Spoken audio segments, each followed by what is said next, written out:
Hello मेरे प्यारे बच्चों, स्वागत है आप सभी का एक बार फिर से आप सभी के इस प्यारे से चैनल दीपक सर मैथ्स पर। मुझे बेटा आशा और उम्मीद है कि आप सभी बच्चे अपने घरों पर स्वस्थ होंगे और तंदुरुस्त होंगे और दीपक सर की इस क्लास का इंतज़ार कर रहे होंगे। तो बेटा आज मैं आपका अपना दीपक आपके लिए लेकर आ गया हूँ एक बहुत ही इम्पॉर्टेंट क्लास, जिसमें बच्चों हम क्लास 12th के इम्पॉर्टेंट चैप्टर संबंध एवं फलन का तीसरे नंबर का लेक्चर डिस्कस करेंगे, जिसमें बच्चों मैं आपको फलन और फलनों के प्रकार के बारे में बताऊंगा। जैसा कि बेटा हमने पिछली 2 क्लासेज में संबंध के बारे में जाना, संबंधों के हमने काफ़ी सारे प्रकार डिस्कस किए और उन पर आधारित प्रश्न भी डिस्कस किए। अब आज बेटा मैं आपको पहले संक्षेप में फलन के बारे में बताऊंगा। संक्षेप में इसलिए बिकॉज फलन को बेटा आप लोग 11वीं क्लास में भी पढ़ के आ चुके हो। 11वीं क्लास में आपने फलन क्या होता है यह पढ़ा था। इसके अलावा फलन का प्रांत सप्रांत परिसर ज्ञात करना सीखा था और इसके अलावा आपने कुछ स्पेशल टाइप के फलनों के बारे में भी 11वीं क्लास में बात की थी। अब यहाँ 12वीं क्लास में बेटा फलनों के बारे में और भी काफ़ी सारी बातें करने वाले हो, ठीक है। तो आज मैं आपको सबसे पहले फलन का थोड़ा सा रिवीजन करवाऊंगा, देन उसके बाद बेटा हम फलनों के कुछ स्पेशल टाइप के प्रकारों के बारे में बात करेंगे, ठीक है। तो ये हम बेटा आज किस क्लास में करने वाले हैं। और बच्चों मैं आपको बता दूं कि आज की आपकी क्लास आप सभी के लिए बहुत इम्पॉर्टेंट क्लास होने वाली है। चाहे आप यूपी बोर्ड से हो, चाहे आप बिहार बोर्ड से हो, चाहे आप राजस्थान बोर्ड से हो, चाहे आप एमपी बोर्ड से हो या फिर किसी अन्य स्टेट बोर्ड से हो, ये क्लास आप सबके लिए बेटा बहुत ज़्यादा महत्वपूर्ण है, ठीक है। तो सारे बच्चे ध्यान से मन लगा करके आज की इस क्लास को अटेंड करेंगे। अब एक बार जल्दी से जिन बच्चों ने अभी तक इस चैनल को सब्सक्राइब नहीं किया है, फटाक से बेटा सब्सक्राइब करिए, बेल आइकन को प्रेस करिए ताकि आपको इस चैनल की हर लेटेस्ट इन्फॉर्मेशन नोटिफिकेशन टाइम पर पहुंच सके। इसके अलावा जिन बच्चों ने इस क्लास को अभी तक लाइक नहीं किया है, फटाक से बेटा लाइक कर दीजिए एंड सारे बच्चे शेयर कर दीजिए इस क्लास को अपने सभी फ्रेंड के साथ, चाहे फिर वो आपके कॉलेज के हों, चाहे स्कूल के हों, चाहे कोचिंग के हों, चाहे ट्यूशन के हों, XYZ कहीं के भी हों। जो अभी क्लास 12th में पढ़ रहे हैं उनको बेटा ये वाली क्लास आप शेयर कर दो। ओके, चलिए बच्चों शुरू करते हैं अपनी आज की क्लास को। ओके, अब आज की इस क्लास में बेटा मैं आपको सबसे पहले फलन के बारे में बताऊंगा कि फलन क्या होता है। सबसे पहले हम इसके बारे में जानेंगे। वैसे तो आप 11वीं क्लास में पढ़ के आ चुके हो, बट फिर भी यहाँ पर मैं आपको इसे रिवाइज करवाऊंगा। देन इसके बाद हम फलन का मान ज्ञात करना सीखेंगे। फिर बच्चों हम फलनों का बीजगणित देखेंगे और आखिरी में हम फलनों के कुछ स्पेशल टाइप के प्रकारों के बारे में बात करेंगे। तो ये बेटा टॉपिक है जो कि आपको आज पढ़ने हैं, ठीक है। अब चलिए बेटा स्टार्ट करते हैं अपनी आज की क्लास को। अब देखिए बच्चों फलन क्या होता है। आप लोगों ने बेटा पिछली क्लास तक संबंध के बारे में पढ़ा था। अब फलन क्या है, अंग्रेजी में इसको बोलते हैं फंक्शन। फंक्शन शब्द सुनते ही आपके मन में लड्डू फूटने लग जाते हैं, है ना। सर घर पे फंक्शन है, शादी है, ब्याह है, जन्मदिन है, फंक्शन चल रहा है कुछ, ठीक है। अब मैथ में क्या फंक्शन होता है ये ध्यान से समझो, ठीक है। मैथ में फंक्शन क्या होता है, तो बेटा मैथ में संबंध एक मैथ में फलन एक विशेष प्रकार का संबंध होता है, ठीक है। मैथ में गणित में फलन एक विशेष प्रकार का संबंध होता है। अब कैसे संबंध होता है इसे मैं आपको समझाता हूं एक एग्जाम्पल के द्वारा, ठीक है, जो कि मैं जनरली लेता भी हूं जब भी मैं फलन को समझाता हूं तब। यदि आप लोगों ने पिछले साल फलन मुझसे पढ़ा है ना, तो आपने ये वाला एग्जाम्पल से समझा होगा, ठीक है।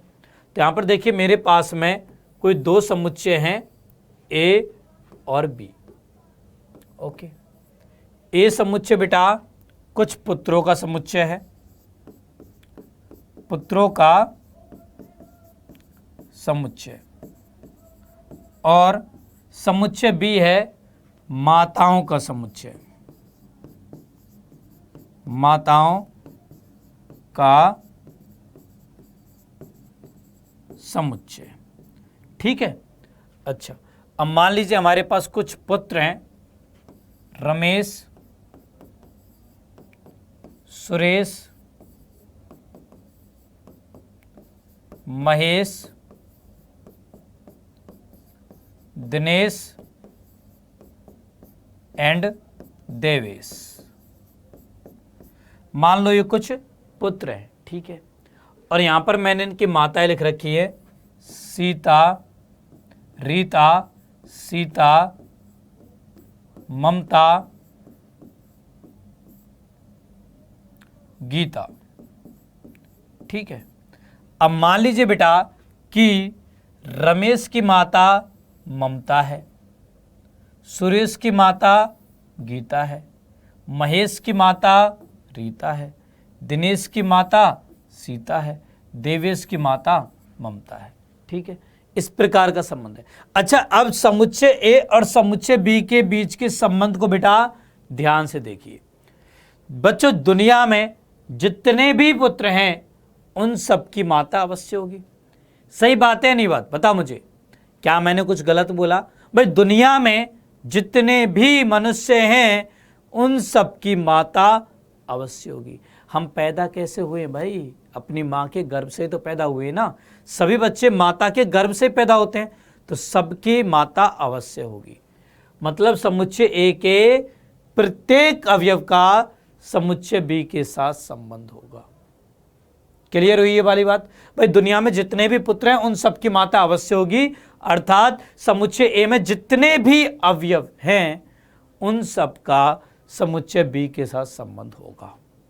पहली चीज तो ये। ठीक है, दूसरी चीज बेटा, क्या किसी एक बच्चे की दो माता हो सकती है क्या? जन्म देने वाली माता की यहां पर मैं बात कर रहा हूं। क्या किसी एक बच्चे की दो माताएं हो सकती हैं? जैसे मान लो आप में से कोई बच्चा है महेश, तो क्या महेश की दो माताएं हो सकती है क्या?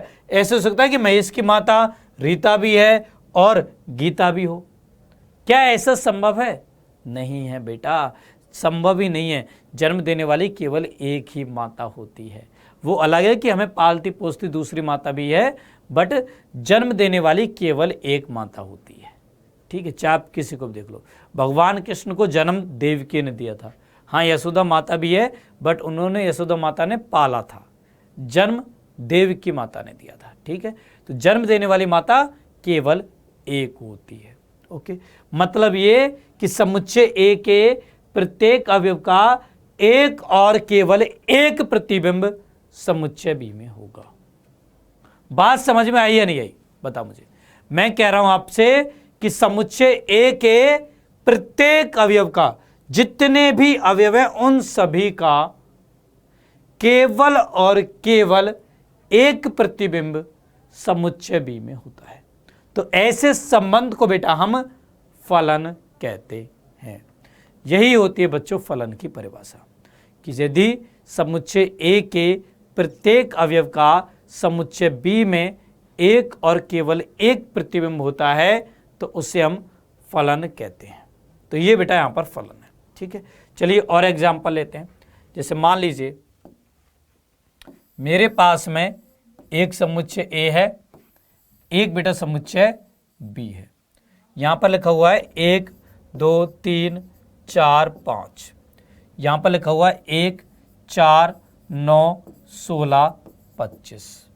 ठीक है, अब मान लीजिए यहां पर 1 का संबंध है 1 से, 2 का संबंध है 4 से, 3 का है 9 से, 4 का है 16 से, 5 का है 25 से। तो यहां पर देखो समुच्चय ए के प्रत्येक अवयव का केवल और केवल एक प्रतिबिंब समुच्चय बी में है। ठीक है, अब मान लीजिए बेटा यहां पर मैं 6 लिख देता और यही इसी प्रकार का फलन होता, इसी प्रकार का संबंध होता, तो यहाँ पर देखो 6 का कोई भी पूर्व प्रतिबिंब, 6 का किसी के साथ भी संबंध नहीं है, तो इसका मतलब ये फलन नहीं है। ठीक है, या फिर ऐसा होता मान लो कि 5 का संबंध 25 के साथ साथ 16 से भी होता, तभी भी बेटा ये फलन नहीं होता। फलन की परिभाषा क्या है? यदि समुच्चय ए के प्रत्येक अवयव का समुच्चय बी में केवल और केवल एक प्रतिबिंब हो, उसे बेटा हम फलन कहते हैं। यहां पर देखो मैंने परिभाषा भी लिख रखी है कि एक समुच्चय ए से समुच्चय बी का संबंध f एक फलन कहलाता है यदि समुच्चय ए के प्रत्येक अवयव का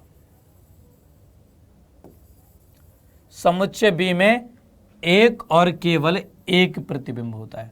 देखो जो मैंने अंडरलाइन की है ना, ये बहुत ही इंपॉर्टेंट चीज है कि समुच्चय ए के प्रत्येक अवयव का समुच्चय बी में एक और केवल एक प्रतिबिंब होता है, उस संबंध को बेटा हम फलन कहते हैं।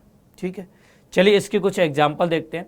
जैसे मान लीजिए बेटा यहाँ पर हमारे पास ये कोई दो समुच्चय दिए गए, ये मान लीजिए समुच्चय ए है, ये समुच्चय बी है, और ए से बी में हमारे पास कोई संबंध आर दे रखा है।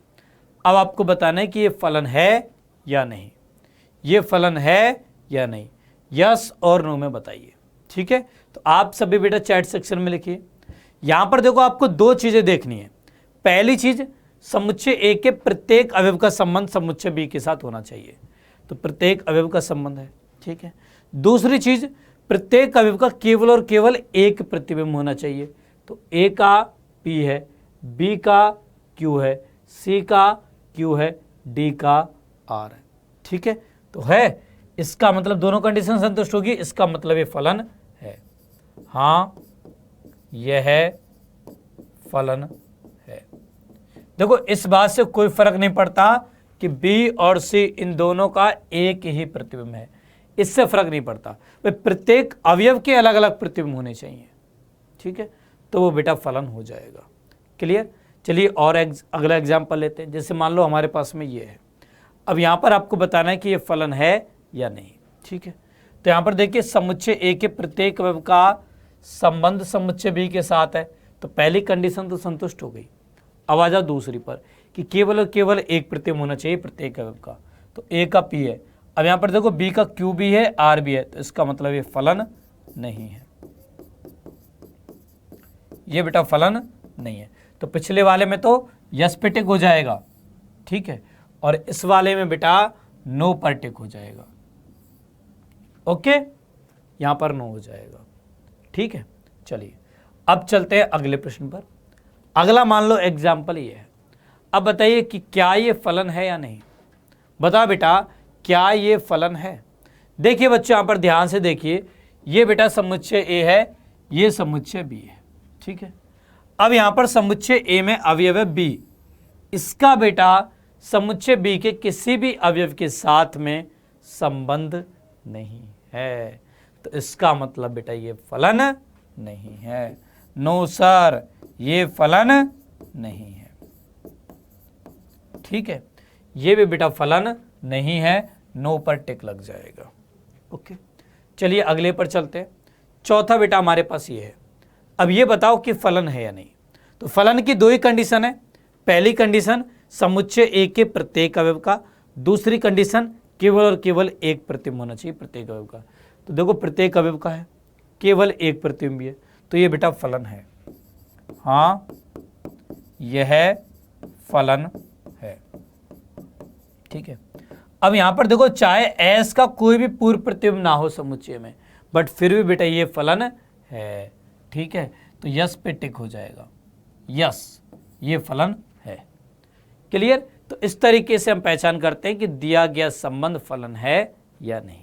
ओके, चलिए इसके बाद कुछ एग्जाम्पल देखते हैं। तो यहाँ पर उदाहरण दिया गया कि नीचे दिए गए संबंधों में से प्रत्येक का निरीक्षण कीजिए और प्रत्येक दशा में कारण से बताइए कि क्या ये फलन है अथवा नहीं। तो पहला संबंध बेटा में ये दे रखा है।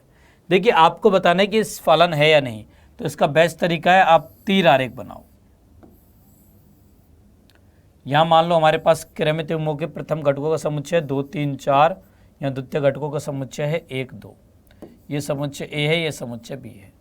अब यहाँ पर देखिए बेटा 2 का संबंध 1 से है, 3 का संबंध 1 से है, 4 का संबंध 2 से है। तो यहाँ पर देखो समुच्चय एक के प्रत्येक अवयव का संबंध है और केवल एक के साथ है, तो ये बेटा फलन है, ये फलन है।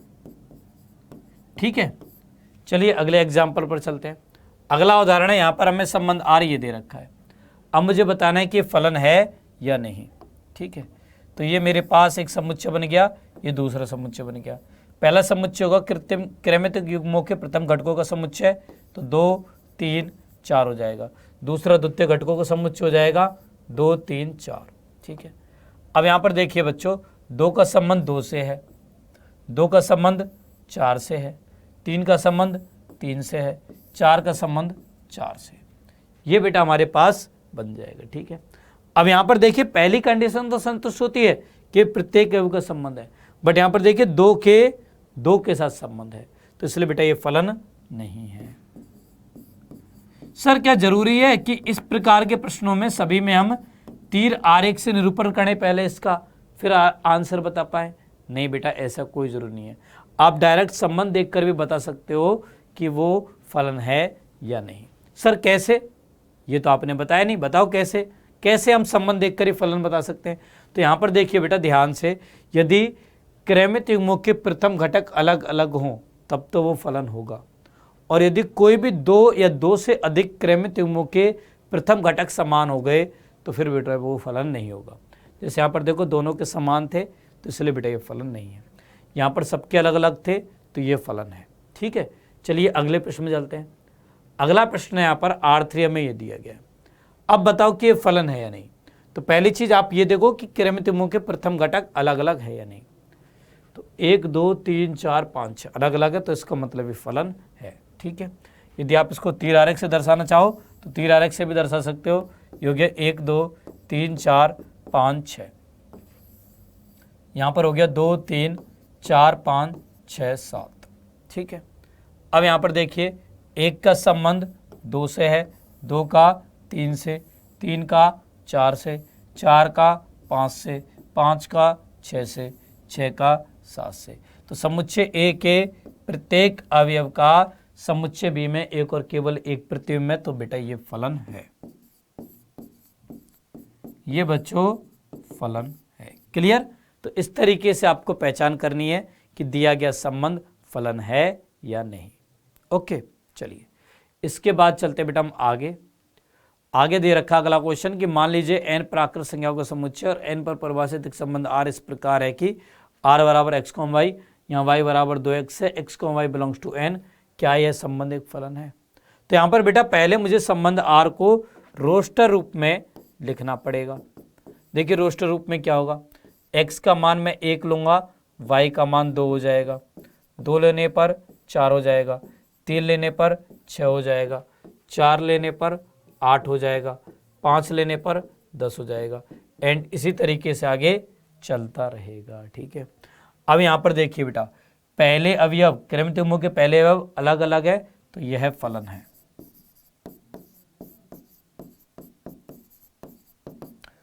ठीक है, यह बेटा फलन है। क्लियर? चलिए अब इसके बाद चलते हैं हम आगे अगले टॉपिक पर। अगला टॉपिक है फलन का मान। अब यदि बेटा मुझे किसी बिंदु पर फलन का मान ज्ञात करना हो तो कैसे ज्ञात करेंगे? जैसे मान लीजिए हमारे पास एक फलन दे रखा है f(x) बराबर में x² - 2x + 5। ये मान लो द्विपद 2 घात वाला फलन दे रखा हमें। ठीक है, त्रिपद है, वैसे तो 3 पद हैं, द्विघात का बेटा ये एक फलन दे रखा हमें। ओके, अब मुझे इस फलन का x बराबर 1 पर मान ज्ञात करना है, तो ये बराबर होगा f(1) के, और ये बराबर हो जाएगा बेटा f(x) में जहां जहां पर आपको x नजर आ रहा है ना, वहां पर x की जगह पर 1 रख दो, तो गया 1 का वर्ग -2 गुणा 1 + 5, तो गया 1 - 2 + 5, 5 और 1 6, 6 में से 2 गए तो 4 हो जाएगा। f(1) का मान बेटा 4 हो जाएगा। तो ऐसे हम किसी बिंदु पर फलन का मान ज्ञात करते हैं। ओके, चलिए इसके कुछ एग्जाम्पल देखते हैं। तो यहाँ पर उदाहरण है, हमारे पास एक फलन दिया गया f(x) बराबर 3x - 7। हमें निम्नलिखित के मान याद करने हैं। ठीक है, देखिए बेटा इनके मान क्या होंगे। पहले बात करते हैं हम f(0) की। एफ ऑफ 0 बराबर हो जाएगा 3 गुणा 0 -7, तो बेटा -7 के बराबर हो जाएगा। फिर एफ ऑफ 7 की बात करते हैं तो बराबर होगा 3 गुणा 7 -7, 7 के 21, 21 में 7 गए तो 14 आ जाएगा। एफ ऑफ -3 देखिए क्या होगा, तो क्या 3 गुणा -3 -7, तो क्या -9 -7, ये बेटा -16 हो जाएगा। ठीक है, तो ऐसे बेटा हम किसी बिंदु पर फलन का मान निकालते हैं। ओके, चलिए इसके बाद अगले उदाहरण पर चलते हैं। अगला उदाहरण है, यहाँ पर बेटा में एक फलन दे रखा है, T सेल्सियस तापमान का फ़ारेनहाइट तापमान में प्रतिचित्रण करता है। ठीक है, जो कि फलन ये है T ऑफ C बराबर 9/5C + 32 द्वारा परिभाषित है। तो हमें निम्नलिखित को ज्ञात करना है। सबसे पहले निकालना है T ऑफ 0। तो देखो T ऑफ 0 क्या हो जाएगा, C की जगह पर बेटा 0 रख दिया, तो क्या 9/5 गुणा 0 प्लस में 32, तो ये पूरा 0 हो जाएगा। तो T ऑफ 0 का मान आ जाएगा 32 के बराबर। ठीक है, चलिए अगले प्रश्न में चलते हैं। अब इसी प्रश्न में अगला भाग है T ऑफ 28, इसका मान निकालना है। तो T ऑफ 28 देखिए क्या होगा, C की जगह पर बेटा 28 रखना है, तो क्या 9/5 गुणा 28 प्लस 32 हो जाएगा। अब ये हमारे पास होगा 9 8 72 का 2 कहाँ से लगी 7, 18 और 7 25 बटे में 5 प्लस में 32 हो जाएगा। काटेंगे 5 25, 0.5 चौके 20 प्लस में 32, तो हो गया 5 3 8 82.4। ये बेटा हमारे पास बन जाएगा। ठीक है, 82.4 आ जाएगा। ओके, इसी प्रश्न में अगला भाग है T ऑफ -10। अब देखो T ऑफ -10 का मान क्या होगा, तो T ऑफ -10 बराबर होगा 9/5 गुणा -10 प्लस में 32, 5 से कम 5, 5 दूनी 10, तो क्या -18 प्लस 32, तो ये बेटा 14 के बराबर हो जाएगा। ठीक है, अगले प्रश्न में चलो। अगला प्रश्न ये कि C का मान जब T ऑफ C बराबर है 212 के। ठीक है, अब यहाँ पर देखो बेटा T ऑफ C 212 के बराबर है, तो 212 बराबर 9/5 C प्लस 32 हो जाएगा। तो यहाँ से 9/5 C बराबर होगा 212 माइनस 32 मतलब 180 के। तो यहाँ से C बराबर हो जाएगा 180 गुणा 5 बटे में 9, 9 एकम 9, 9 दूनी 18 20, C बराबर हो जाएगा 100 के। C का मान बेटा 100 के बराबर आ जाएगा। ठीक है, तो इस तरीके से बेटा आपको इस प्रश्न को हल करना था। क्लियर? तो ये सारी चीजें तो बेटा आप सब लोगों ने 11वीं क्लास में ही पहले पढ़ रखी थी। अभी देखो मैंने आपको 12वीं का कुछ भी नहीं पढ़ाया, ये सब तो बेटा आपने 11वीं क्लास में पढ़ा था। इसके अलावा और क्या पढ़ा था आपने 11वीं क्लास में? इसके अलावा बेटा आपने 11वीं क्लास में कुछ विशेष प्रकार के फलनों के बारे में पढ़ा था, जैसे वर्ग फलन, घन फलन, वर्गमूल फलन, घनमूल फलन, तत्समक फलन, लघुगण के फलन, चर घातांक के फलन, मापांक फलन, एक्स वाई जेड, इस तरीके के काफ़ी सारे फलनों के बारे में आपने पढ़ा था। अचर फलन, परमेय फलन, ठीक है, तो इन सब के बारे में आपने पढ़ा था। अब बेटा इसके अलावा आप लोगों ने 11वीं क्लास में फलनों का प्रांत सहप्रांत परिसर ज्ञात करना सीखा था और साथ में आपने फलनों का बीजगणित भी देखा था। ठीक है, चलिए फलनों का बीजगणित भी देख लेते हैं। जैसे मान लीजिए हमें दो फलन f और g, इन दोनों को जोड़ना है, तो बराबर होगा f of x plus g of x के। पहला बीजगणित तो ये था। मान लो घटाना है, तो f minus g of x बराबर हो जाएगा f of x minus g of x के। मान लो गुणा करना है, तो f into g of x बराबर होगा f of x into g of x के। मान लो भाग देना है, तो f बटे जी ऑफ एक्स, ये बराबर हो जाएगा f ऑफ x बटे जी ऑफ एक्स के, जहाँ g of x not equal है 0 के। ठीक है, तो ये था बेटा आपका फलनों का बीजगणित। ठीक है, तो 11वीं क्लास में आपने इतना कुछ पढ़ा। ओके, अब स्टार्ट करते हैं 12वीं का टॉपिक। ठीक है, तो 12वीं क्लास का फलन के अंतर्गत पहला टॉपिक है फलनों के प्रकार। अब आप लोगों ने 11वीं क्लास में जो फलनों के प्रकार पढ़े थे वो बेटा स्पेशल टाइप के फलन थे, कुछ अलग प्रकार के फलन थे। अब मैं आपको जो फलनों के प्रकार बताने वाला हूँ वो बहुत ही अलग है उनसे, ठीक है। तो बेटा आपको 12वीं क्लास में 4 प्रकार के फलनों के बारे में पढ़ना है। पहला है एकैकी फलन, जिसे हम एकक फलन भी बोलते हैं। किसी किसी किताब में आपको एकक फलन लिखा भी मिल जाएगा, एकक फलन। अंग्रेजी में इसको बोलते हैं बेटा हम वन वन फंक्शन।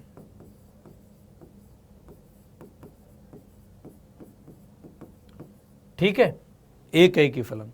दूसरा होता है बहु एकैकी फलन। किसी किसी किताब में आपको इसे बहु एकक फलन लिखा भी मिल जाएगा, बहु एकक फलन। अंग्रेजी में इसको बोलते हैं मैनी वन फंक्शन। ठीक है। तीसरा फलन है हमारा आच्छादक फलन। इसको बेटा अंग्रेजी में बोलते हैं ऑन्टो फंक्शन।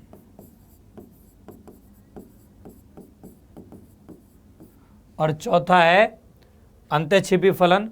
इसको हम अंग्रेजी में बोलते हैं इंटो फंक्शन।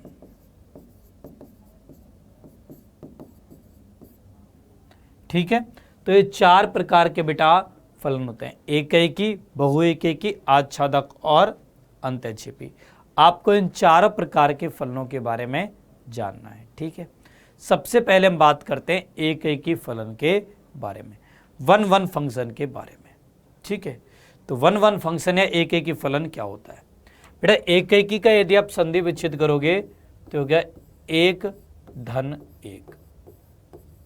ये होता है एकैकी का संधि विच्छेद। आप सब लोगों ने 10वीं क्लास तक संधियों के बारे में पढ़ा है ना?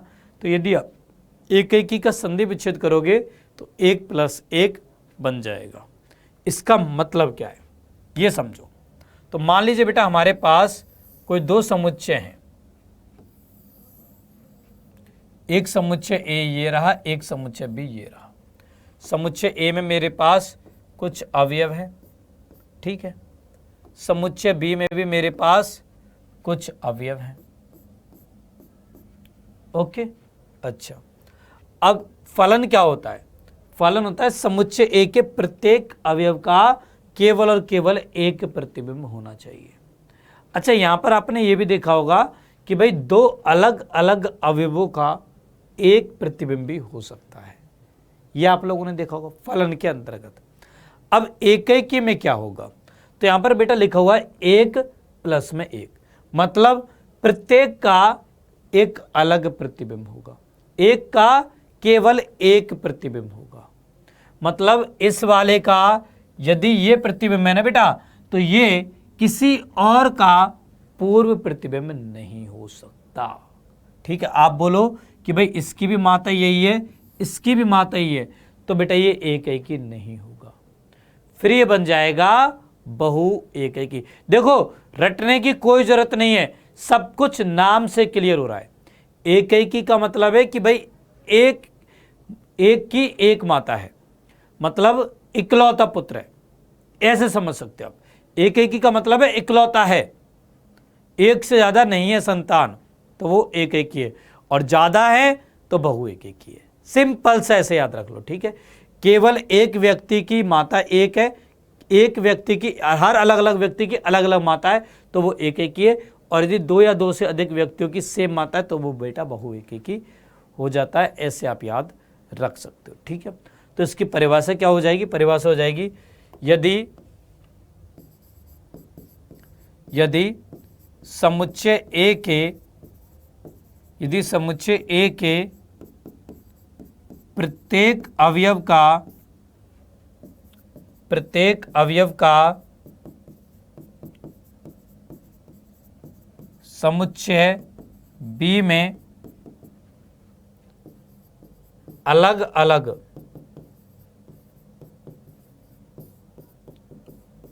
प्रतिबिंब हो तो उसे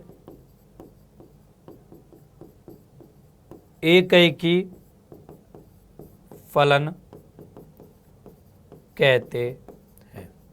ठीक है, और यदि समुच्चय ए के किन्हीं 2 अवयवों का या 2 से अधिक अवयवों का एक ही प्रतिबिंब हो तो बेटा वो बहु एकैकी फलन कहलाता है। ठीक है, तो परिभाषा क्या हो जाएगी, एक फलन f जो कि समुच्चय x से y में परिभाषित है एकैकी अथवा एकक कहलाता है यदि f के अंतर्गत x के विभिन्न अवयवों के प्रतिबिंब भी विभिन्न होते हैं। ठीक है, अर्थात प्रत्येक x1, x2 belongs to x के लिए f(x1) बराबर f(x2) का तात्पर्य है कि x1 बराबर x2 होगा, अन्यथा f एक बहु एकैकी फलन कहलाता है। ठीक है, तो ये होता है बेटा एकैकी और बहु एकैकी फलन। ओके, अब पहचान कैसे करते हैं एकैकी और बहु एकैकी फलन की, चलिए ये मैं आपको बताता हूँ। ठीक है, पहचान कैसे करते हैं, तो पहचान करने के लिए देखिए क्या करेंगे। मान लीजिए बेटा हमारे पास कोई फलन f(x) दिया गया है। ठीक है, तो यहाँ पर पहली स्टेप होगी स्टेप नंबर 1, माना, और ये f जो है ना बेटा ये समुच्चय a से b में परिभाषित है, मान लो। ठीक है, तो यहाँ पर पहले स्टेप में क्या करेंगे, यहाँ पर हम मानेंगे कि हमारे पास कोई दो संख्याएं हैं x1 और x2 जो कि f के प्रांत से ली गई है। ठीक है, साथ में हम यहाँ पर मानेंगे, माना f(x1) बराबर है f(x2) के, ये बेटा हम यहाँ पर मान लेंगे। ठीक है, देन इसके बाद इसको हम आगे सरल करेंगे। अब यदि सरल करने पर यदि x1 बराबर x2 हो, यदि केवल x1 बराबर x2 हो तो f एकैकी होगा, अन्यथा बहु एकैकी होगा। अब यहां पर देखो कुछ बच्चों के दिमाग में एक जगह कंफ्यूजन आ जाती है कि सर आपने लिखा केवल x1 बराबर x2 हो तब, इसका क्या मतलब है। इसका मतलब यह है कि बेटा f(x1) बराबर x2 तभी होने चाहिए केवल और केवल जब x1 बराबर x2 हो। यदि x1 बराबर x2 पर भी ये बराबर है and x1 not equal to x2 पर भी बेटा ये बराबर है ना, तो फलन हमारा एकैकी नहीं होगा। केवल और केवल x1 बराबर x2 पर ही f(x1) बराबर f(x2) होना चाहिए, तभी हमारा फलन एकैकी होगा। ठीक है, अन्यथा फलन बहु एकैकी हो जाएगा। तो ऐसे बेटा हम एकैकी और बहु एकैकी फलन की पहचान करते हैं। ठीक है, आगे चलकर हम एग्जाम्पल डिस्कस करेंगे तो आपको और अच्छे से क्लियर हो जाएगा। ठीक है, चलिए इसके बाद यहाँ पर देखो एग्जाम्पल देखो, 4 बेटा आपको फलन दिए गए, आपको बताना है इनमें से कौन सा एकैकी है कौन सा बहु एकैकी। ठीक है, तो सबसे पहले वाले को देखिए। यहाँ पर देखिए बेटा एक का एक के साथ ही होना चाहिए, तो एक का ए से है, 2 का बी से, 3 का डी से, 4 का सी से, तो अलग अलग प्रतिबिंब है सभी के, तो ये बेटा एकैकी है। ठीक है, इस पर आ जाओ। यहां पर देखो एक का भी बी प्रतिबिंब है, 2 का भी बी प्रतिबिंब है, तो 2 अलग अलग अवयवों का एक ही प्रतिबिंब है, इसका मतलब बेटा ये बहु एकैकी है। भाई 2 अलग अलग इंसान की एक ही माता है, इसका मतलब बहु एकैकी है, और यदि एक की एक माता है तो फिर वो एकैकी है। ठीक है, यहां पर भी देखिए 1 और 2 इन दोनों की एक ही माता है, दोनों की सेम माता है, तो ये बेटा बहु एकैकी होगा। ओके, अब चौथा वाला क्या होगा, इसका आंसर आप मुझे इस वीडियो के कमेंट सेक्शन में बताओगे। आपको बताना है कि चौथा वाला क्या होगा, एकैकी या बहु एकैकी। F4 क्या होगा, एकैकी या बहु एकैकी, इससे आप बेटा इस वीडियो के कमेंट सेक्शन में बताइएगा। ठीक है, चलिए अब इसके बाद चलते हम अगले फलन के प्रकार पर। अगला फलन है आच्छादक फलन। अब देखिए आच्छादक फलन क्या होता है ये मैं आपको समझाता हूं। मान लीजिए बेटा हमारे पास 2 समुच्चय हैं, एक समुच्चय A है, एक बेटा समुच्चय B है। ठीक है, समुच्चय में हमारे पास कुछ अवयव हैं, समुच्चय B में भी हमारे पास कुछ अवयव हैं। अब यदि हमारे पास कोई इस तरीके का फलन हो जिसमें समुच्चय B के प्रत्येक अवयव का पूर्व प्रतिबिंब समुच्चय A में हो, मतलब समुच्चय B में जितनी भी माताएं ना उनका पुत्र अवश्य होना चाहिए, तो फिर बेटा वो आच्छादक फलन हो जाता है। ठीक है, तब उस केस में वो आच्छादक फलन हो जाता है, मतलब समुच्चय B के प्रत्येक अवयव का पूर्व प्रतिबिंब समुच्चय A में होना चाहिए, तो फलन हमारा आच्छादक होगा। ठीक है, तो यदि समुच्चय बी के प्रत्येक अवयव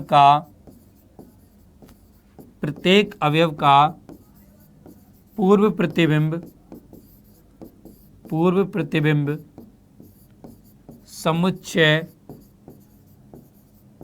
समुच्चय ए में हो तो वह आच्छादक फलन होगा।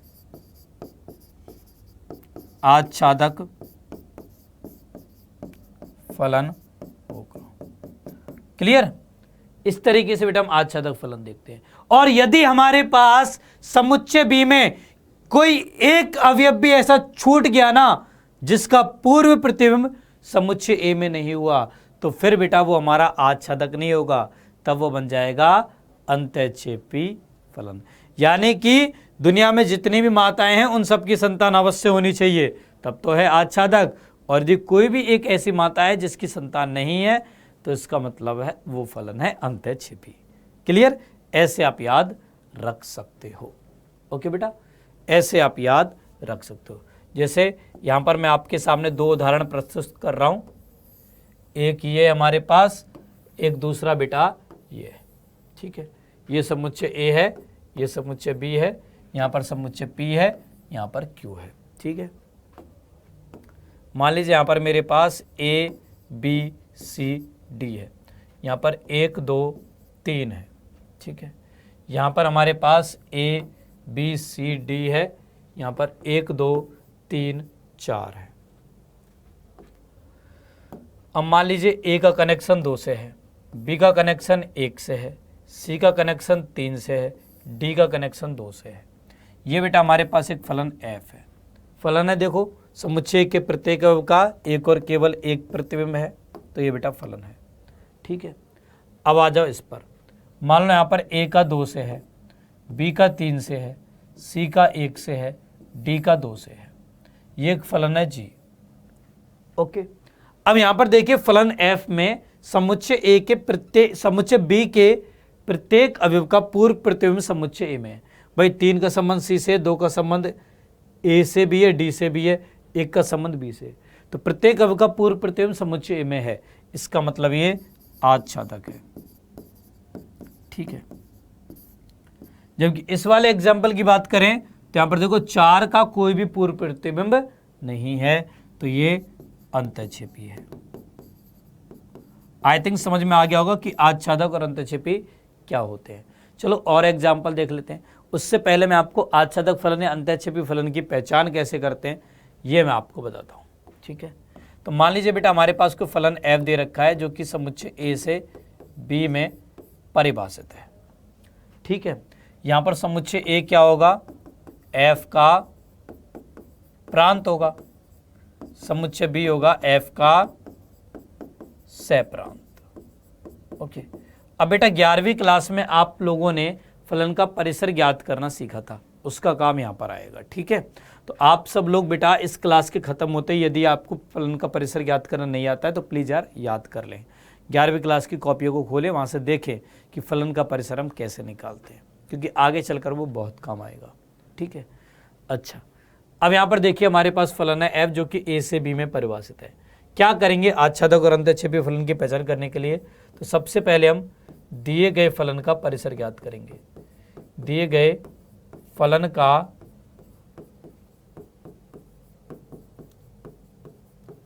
परिसर ज्ञात करेंगे।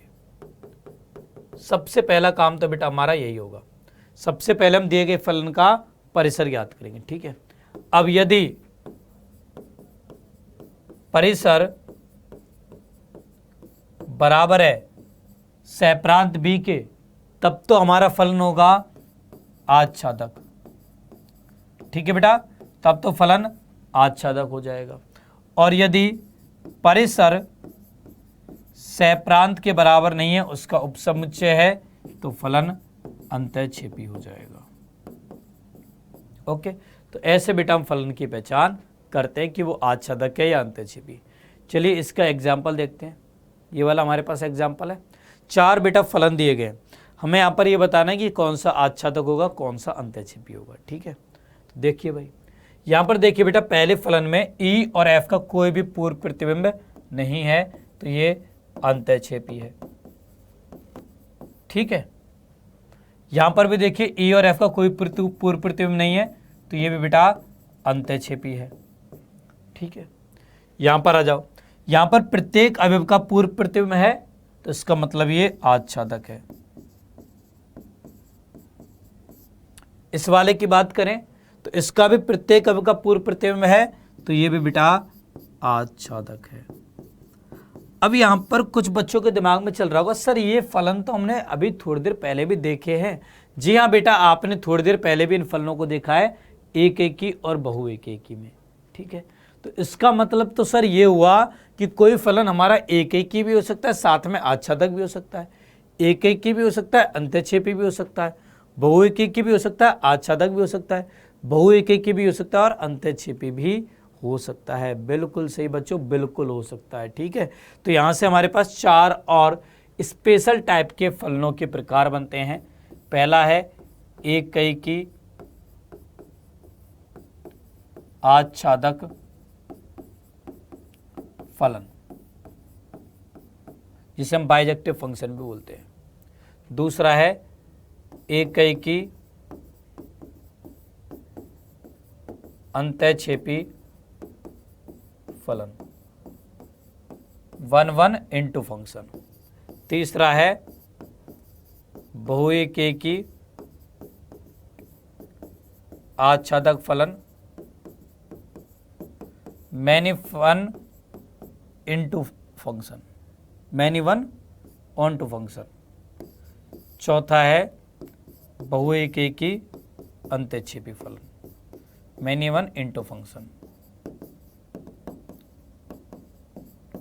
ये 4 बेटा आपके फलनों के प्रकार और बनते हैं। ठीक है, इन सब में जो बेटा टॉप पर लिखा हुआ है ना, वही टॉप पर है, मतलब वही इंपॉर्टेंट है, एक एकी आच्छादक फलन। इसके बारे में आप अगले टॉपिक पे भी बात करोगे। ठीक है, तो एक एकी आच्छादक क्या होता है? कोई फलन यदि एक एकी भी है और आच्छादक भी है, तो उसको हम एक एकी आच्छादक फलन बोलते हैं, या इसका दूसरा नाम भी होता है एक एकी आच्छादी फलन। यदि कोई फलन एक एकी और आच्छादक दोनों है, तो वो एक एकी आच्छादी फलन होता है। ठीक है, जैसे यहाँ पर देखो हमारे पास एग्जाम्पल है, ये उदाहरण है। यहाँ पर 4 फलन दिए गए f1, f2, f3, f4। आपको बताना है इनमें से कौन सा एक एकी आच्छादी है। तो यहाँ पर देखो ये एक एकी है परंतु आच्छादक नहीं है, ये बहु एक एकी आच्छादक, ये बहु एक एकी अंतःक्षेपी है। ये क्या है? एक एकी अंतःक्षेपी। ये है बहु एक एकी अंतःक्षेपी, ये है बहु एक एकी आच्छादक, ये बेटा एक एकी आच्छादक है। फोर्थ है एक एकी आच्छादक, ये एक एकी भी है और आच्छादक भी है। क्लियर? तो ये थे बच्चों फलनों के प्रकार। ओके, अब आज की क्लास को बेटा मैं यहीं पे रोक रहा हूँ। फलनों के प्रकार पर आधारित प्रश्न हम नेक्स्ट क्लास में डिस्कस करेंगे। इसके अलावा अगली क्लास में आपको फलनों के संयोजन के बारे में भी बताऊंगा। ठीक है, तो चलिए बच्चों इस क्लास को यहीं पे स्टॉप करते हैं। आई होप आप सभी को इस क्लास में काफ़ी मज़ा आया होगा। अब तैयार हो जाइए सारे बच्चे क्विज के लिए। कुछ क्वेश्चन बेटा मैं आपसे क्विज के फॉर्म में पूछूंगा, ताकि मुझे भी तो पता लगे कि कितने बच्चों ने ध्यान से क्लास को देखा है। तो इन क्विज के आंसर आप सब लोग चैट सेक्शन में बताते रहिए। इसके अलावा कमेंट सेक्शन में बेटा बताते रहिएगा मुझे कि क्विज के आंसर क्या होंगे। ठीक है, तो पहला क्वेश्चन बेटा ये रहा। यहाँ पर देखो आपके पास एक फलन दे रखा है f, जो कि समुच्चय z से z में इस प्रकार परिभाषित है कि f(x) बराबर ax प्लस बी। तो आपको बताना है a और b के मान क्या होंगे। बताइए बेटा a और b के मान क्या होंगे। जल्दी से बच्चों इसका आंसर बताइए फटाक से। बेटा आपका टाइम चल रहा है, जल्दी से बताइए a और b के मान क्या होंगे। मैं बच्चों आपके आंसर का वेट कर रहा हूं। जल्दी से सारे बच्चे आंसर बताइए कि a और b के मान क्या होंगे।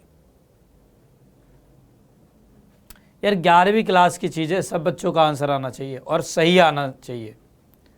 आंसर आना भी चाहिए और सही भी आना चाहिए। ठीक है, और मुझे उम्मीद है जिस बच्चे ने आज की क्लास को ध्यान से देखा उसका आंसर सही भी आएगा, क्योंकि बहुत ही आसान क्वेश्चन है यार। चलिए बेटा आपका इस क्वेश्चन का टाइम यहाँ पर फिनिश होता है। अब चलते हैं अगले क्वेश्चन पर। नेक्स्ट क्वेश्चन है आपका यदि एफ ऑफ एक्स बराबर ए एक्स प्लस बी, जहाँ ए और बी पूर्णांक है तथा एफ ऑफ -1 बराबर -5, एफ ऑफ 3 बराबर 3, तो आपको बताना है ए और बी का मान क्या होगा। बताइए बेटा ए और बी का मान क्या होगा। यहाँ पर भी आपका टाइम चल रहा है, बताइए ए और बी का मान क्या होगा। काफ़ी सिमिलर है पिछले क्वेश्चन जैसा ही। बताइए बच्चों ए और बी का मान क्या होगा, फटाक से आंसर बताइए। हरिया बच्चों हरिया, अब जल्दी से बेटा आंसर बताओ, जल्दी से जल्दी बच्चों इस प्रश्न का आंसर बताइए। सारे बच्चे जल्दी से जल्दी इस क्वेश्चन का मुझे आंसर बताइए, क्या होगा बेटा इसका आंसर। ए और बी के मान बताने क्या होंगे, बताइए बेटा, जल्दी करो यार, इतना समय नहीं है हमारे पास। चलिए बेटा आपका समय होता है यहाँ पर समाप्त। अब देखते हैं इनके आंसर। तो पहला क्वेश्चन ये था हमारे पास, देखो एफ ऑफ एक्स बराबर दे रखा है ए एक्स प्लस में बी के। अब एक का संबंध एक से है तो एफ ऑफ 1 बराबर 1 है, एफ ऑफ 1 बराबर हो जाएगा ए प्लस बी के, ये बराबर 1 हो गया। एफ ऑफ 2 बराबर 3 है तो एफ ऑफ 2 बराबर क्या होगा, ये हो गया 2a प्लस बी, ये बराबर 3 है। इसमें से इसको घटाओगे तो a बराबर आ जाएगा 2, a बराबर 2 आएगा तो b का मान -1 आ जाएगा। तो a, b क्या होंगे, 2, -1 हो जाएगा। तो बी ऑप्शन राइट आंसर हो जाएगा। आप चाहो तो और के लिए क्रॉस चेक भी कर सकते हो। देखो अब एफ ऑफ एक्स बराबर बन जाएगा 2x - 1 के, तो एफ ऑफ 0 निकालोगे -1 आ जाएगा, एफ ऑफ -1 निकालोगे तो -3 आ जाएगा। तो हमने वेरीफाई भी कर लिया, ठीक है। अगला क्वेश्चन देखो, सेम ऐसा ही क्वेश्चन ये था। यहाँ पर देखो एफ ऑफ एक्स बराबर में ए एक्स प्लस बी दे रखा है। अब एफ ऑफ -1 बराबर होगा -a प्लस बी के, ये बराबर हो गया -5 के। एफ ऑफ 3 बराबर होगा 3a प्लस बी, ये 3 के बराबर हो जाएगा। इसमें से इसको घटाइए तो 4a बराबर 3 और 5 8, a का मान हो जाएगा 2 के बराबर। यहाँ पर मान रखेंगे b बराबर हो जाएगा 6, 3 में 6 के -3, तो a का मान 2, b का मान -3 बन जाएगा। a बराबर 2, b बराबर -3 होगा। तो b ऑप्शन बेटा राइट आंसर हो जाएगा। ये थे बच्चों आपकी आज की क्विज के दोनों प्रश्नों के उत्तर। मुझे उम्मीद है बेटा आप सभी को दोनों प्रश्न अच्छे से समझ में आ गए होंगे, ठीक है। चलिए बेटा आज की इस क्लास को वहीं पे स्टॉप करते हैं। मुझे उम्मीद है आप सभी को इस क्लास में काफ़ी मज़ा आया होगा और आगे भी बेटा ये मज़ा बरकरार रहेगा, ठीक है। उसके लिए जिन बच्चों ने अभी तक मेरे चैनल को सब्सक्राइब नहीं किया है, फटाक से बेटा सब्सक्राइब कर दीजिए। जिन बच्चों ने इस वीडियो को लाइक नहीं किया है, जल्दी से लाइक करिए। एंड मैं चाहता हूं कि आप सभी बेटा इस क्लास को अपने सभी दोस्तों के साथ में शेयर अवश्य करें, ठीक है।